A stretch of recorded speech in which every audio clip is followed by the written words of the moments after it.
Hello everyone, welcome back to another video. My name is Angelica. I am the creator of Love Letters to Milo. So if you are looking for a very special gift for Valentine's, I got you. In today's video, I am going to show you how I painted this Valentine's Day card. It is, like full, I don't know, layout. I don't know what it's called. And I think it came out super adorable. By no stretch of the imagination, I am a calligrapher, professional calligrapher, but I tried my best. And I really did hone in on these negative painting technique when I took Cristina Cilloniz class at Domestika. I am not sponsored by Domestika. I'm just saying I really love her class. She's an amazing artist. She goes through a whole thing about watercolor technique, her inspirations. She does this amazing botanicals.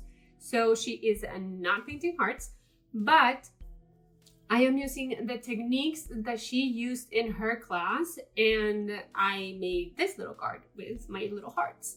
So I really highly recommend her class. I might have an affiliate link down below in the description, but I really highly recommend it. It's like $12 for like 2-3 hours worth of content, and she's really amazing. So highly recommend. But in today's video, we are going to paint this super cute card that ended up coming out really kind of cute. I just really, like, man, at some point I had a little bit of like a freak out moment that I was like, I don't know how it's gonna turn out, but man, seriously. Well, with nothing else to say, I will go through a step-by-step tutorial. The process is fairly simple, repetitive, but it does take a little bit of time because of the dryiness. Like, you have to wait for layers to dry, and so just go make yourself some tea, start the laundry, make some food. So let's jump right into the tutorial. I am going to go through materials now, and I am using Ecoline number 236, which is this orange color. I am also going to use Ecoline number 361, which is this rose purple kind, and then put it in this container for easy access when I'm painting. I am also using a masking ink or masking fluid. I have a pen version of it.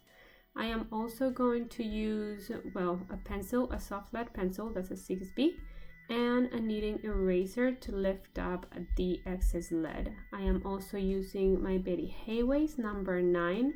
It's a synthetic brush and it has a very fine tip. So I am using this, and I am using, for the main wash, I am using just this brush that I have at hand, but you can use any brush. I use a scrap piece of paper to cut out my heart shapes. I have two sizes, a medium and a small one, but you can, cut out as many as you like. I bought this watercolor cards on Amazon. I am going to try to find a link on Amazon. Even though I bought them like 3 years ago, they're still good. The paper is still good quality, holds good water and pigment, and I'm gonna try to find a link and put it down in the description below. So to start with the process, I am going to start tracing hearts, and I am just kind of eyeballing a layout. Like, I'm just kind of doing a layout as I go. So of course, if you guys saw my previous video on negative painting with the bats for Halloween, you can find the link up above. I like for my shapes to go outside of the paper because it gives the composition a little bit more energy, or more like it doesn't feel constrained. So I painted this little heart, but I realized that it's going to look really weird when I fold the card. It's gonna be a little bit of a red dot there if you see it folded. So you can obviously erase on watercolor paper. This is a card, kind of like, it's not an arches quality watercolor paper, but it is pretty good. I bought a pack of like 100, and I've used them like quite often. Then I'm just gonna do a random kind of layout, and with the bigger heart and with the smaller heart, and we'll just go through this process. And I'm gonna speed it up a little bit because it's you know, it's just a layout. You guys can do whatever layout you want. Obviously you don't have to follow my layout. So I'm gonna speed it up.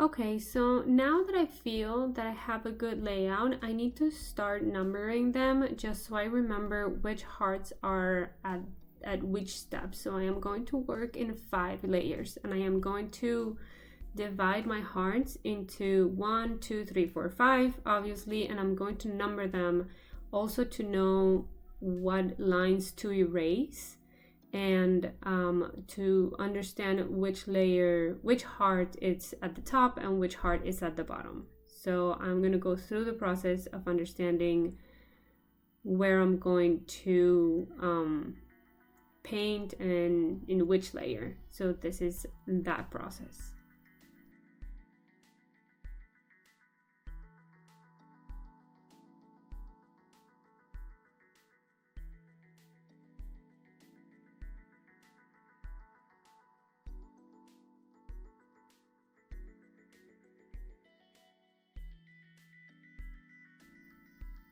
Okay, so now I understand which layer goes where, and I know that layer 2 is under 1, and so I start erasing the lines that go under. So the lower the number, the higher up in the layer it is. It is a lot easier to understand once we start painting, but I am trying to erase as many lines as I can, making sense of which heart goes on top and which heart goes under it. So that is what this step is.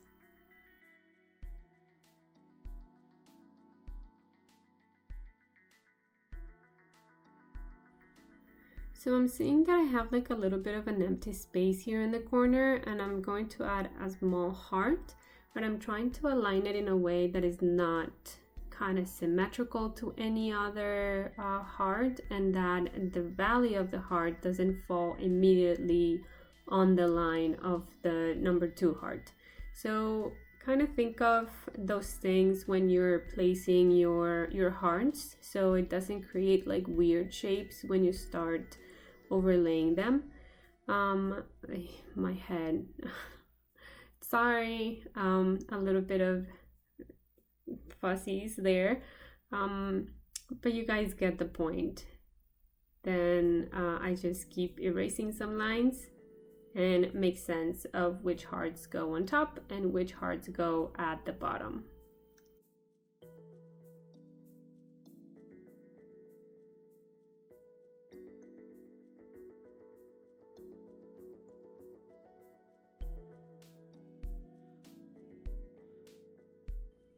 Again, I feel like there's a lonely little heart here in the corner, so I'm gonna try to find it a little friend that could just work in there. When I'm placing the heart, I am also making sure that it overlaps other hearts, so it creates a bit of an interesting kind of overlap. It doesn't just like kind of hang out in the air. So I always look for the overlap, and then I think about which one goes on top and which one goes I'm trying to think how many ones I have, how many twos I have, and trying to picture the end product in a way. See, so I don't have all, you know, too many in one layer. So that is what was happening right there.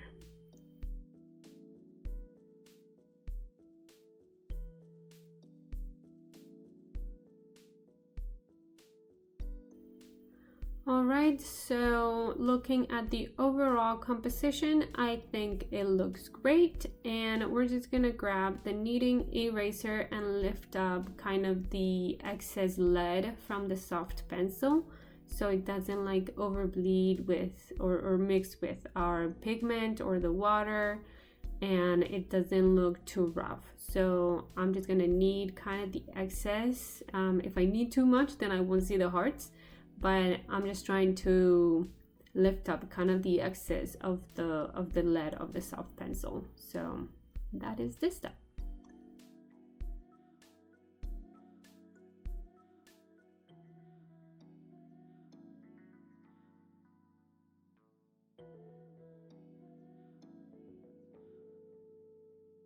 So now we are going to use the masking fluid or masking ink. I so happen to have found this one in like a pen form, but usually I think you find it in like a jar, so you can use a brush, like an old brush or something like that, and I think that'll work just fine. And there goes my hair again. I'm sorry. It's kind of in the way, but I am not an expert in calligraphy by any stretch of the imagination. I just find the word love to be one of the easy words. The letters themselves are easy to sort of do calligraphy. They're just kind of long and very rounded. So, I mean, it's Valentine's. It was totally appropriate. So I am attempting to do kind of fall calligraphy with the masking ink, and yeah, so you have to wait for it to completely dry, like 100% dry, before you put any water on top of it. So in the next step I will show you what completely dry means, and sometimes I have to leave it overnight. Sometimes it's enough when I go make some tea and laundry or something, but depends on how thick I apply it. Or use a hair dryer, really. The only issue with this pen situation is that it creates these really annoying little bubbles that I have to kind of like pop, and it kind of ruins the fluidity of what I'm doing. See? Anyway, doing my best over here. And I hope you guys have fun with your word. Ideally is love, or XOXO, or be mine, or, you know, any of those Valentine type of words that are out there. So we will let this dry and continue with the next step next.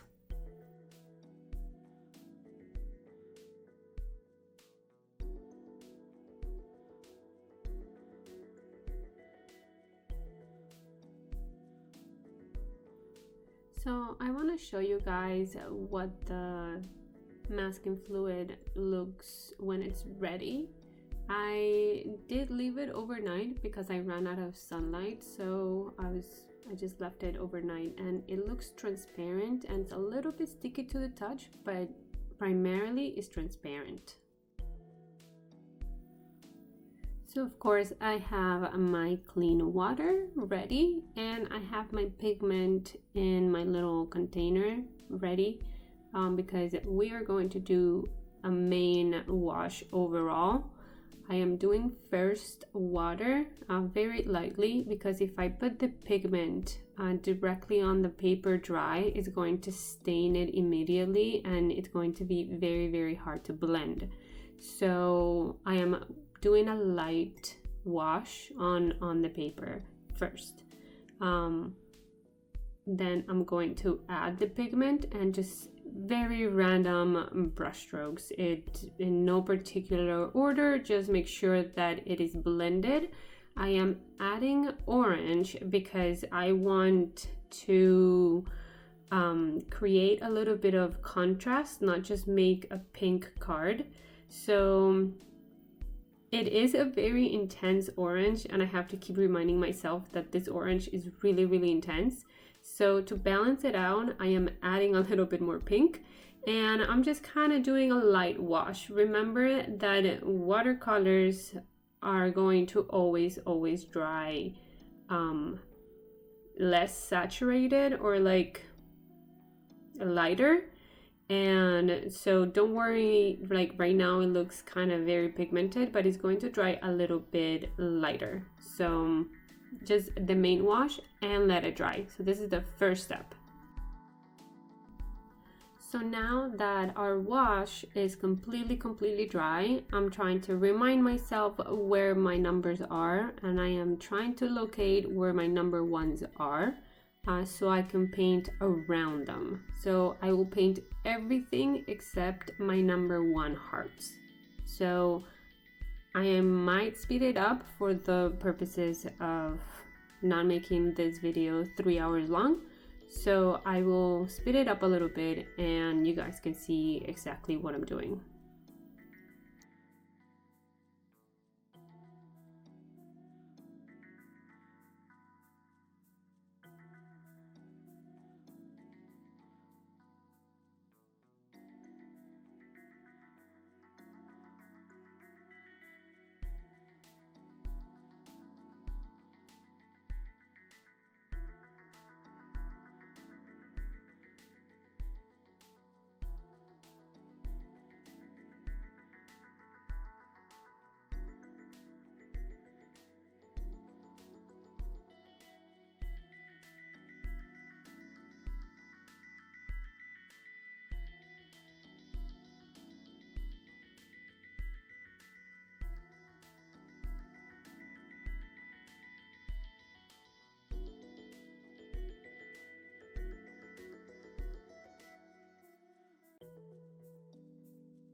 So now we are ready for layer number 2. We are going to repeat the exact same process. I am giving you guys a better angle, not so far away, so you can see again from like a closer angle what it is that I'm doing. But as you can see from the first layer, the hearts start like popping up because they are lighter. So now we have to paint everything except 1 and 2.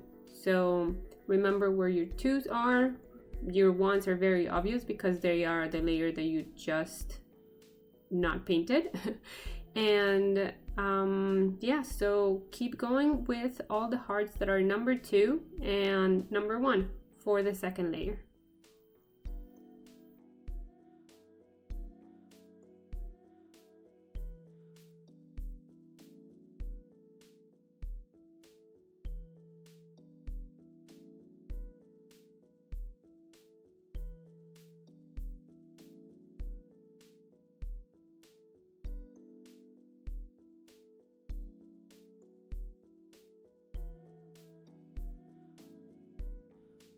As you guys can see, I have to keep turning my paper around so I can focus on the edges of the hearts. And this brush really is amazing for that because it holds a lot of water because it's a number 9. So it has a big kind of body to it, but it has a very fine tip and it allows me to really focus on the edges of the hearts, which is what I want to keep as intact as possible. And I am also adding here and there a little bit of orange to maintain, the contrast within, my composition. And I have to also keep reminding myself to do the other parts of the paper, to not let the other parts of the paper dry before I can get to them. So this brush is great for that because it does hold a lot of water and it has a very fine tip.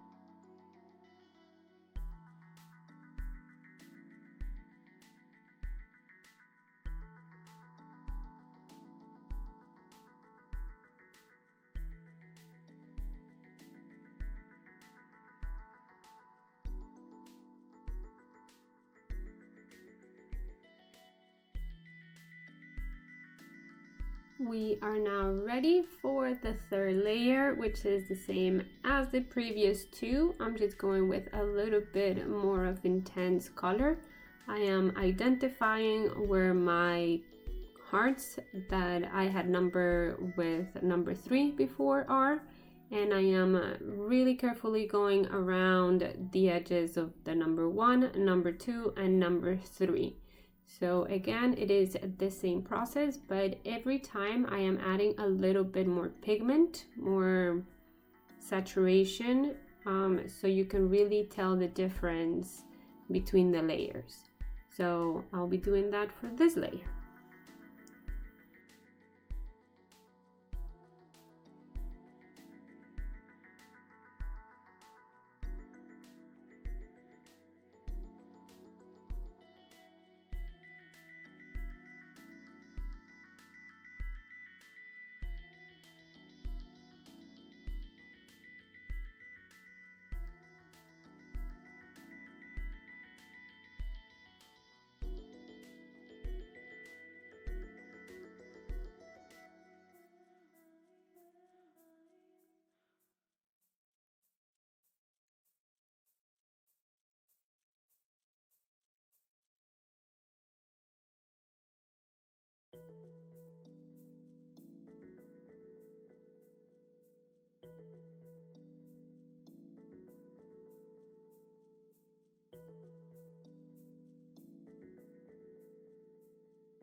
Now again, I'm making sure my paper is completely dry. I am going in for the 4th layer, and again repeating the same process. And I know it's a repetitive process, but trust me, it comes out great and it is worth every second that you spend on it. So I really hope you guys enjoy the process of this repetitiveness. And I mean, all in all, I really enjoy like going around my little hearts with the tip of my brush very carefully, and I just enjoy this process very much, and I hope you do as well. So again, I am going to speed it up for the purposes of not having a 3-hour long video. So it is the same process, keep adding more pigment. So I'm going around my little hearts, and we'll do one more layer after this and we'll go into the final details.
And now for our last layer, I am going to use color 545, which is like a deep purple, because I need a little bit more contrast in my last layer close to the number 5 hearts. I think I only have 2 left. So I am going to add a little bit more definition with a darker color around the last 2 hearts. So this will give it a little bit more depth, and it's going to look great.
Alright, so now that we are completely done, I am going to use my pen touch in white. Is made by Sakura, I think, of America. And this is for the details. This is something that occurred to me last minute, just to give it a little bit more definition to the edges. And I've just been using this technique lately. I believe Cristina also uses this technique. A little bit different than me, but for all intents and purposes, she also does use white marker, Posca marker, I think she uses. But at this point, I'm just kind of like seeing where I can add a little bit more definition, something that would look cute, and just add a little bit more detail. And I think this last touch just really puts it together. So I hope you guys enjoy this little process of putting the white ink.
So now that I am making sure that I have all my little hearts, have enough lines and little dots and everything looks great, I am going to go ahead and start removing the masking fluid. It is a little bit hard. I mean, it's not hard. It's just, you know, you have to really get your, you know, your nails into it basically, or your finger. It'll come off. But you have to be a little gentle depending like on the paper that you use, so it doesn't remove paper, but it's just pulling and removing the whole thing before we add the final details on the lettering.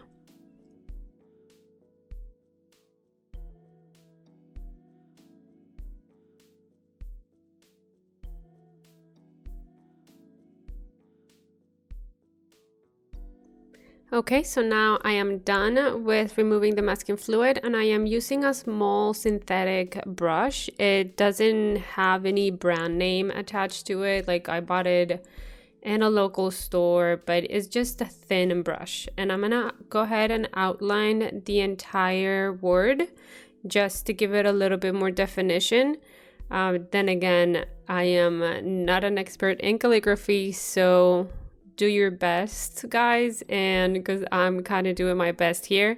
But go ahead, have fun with your lettering and add a little shadow if you want, fill it in if you want, add a different color. Like, it is absolutely 100% up to you. I'm just kind of doing this to add a little bit more definition to my letter. I hope you guys have fun with your letters.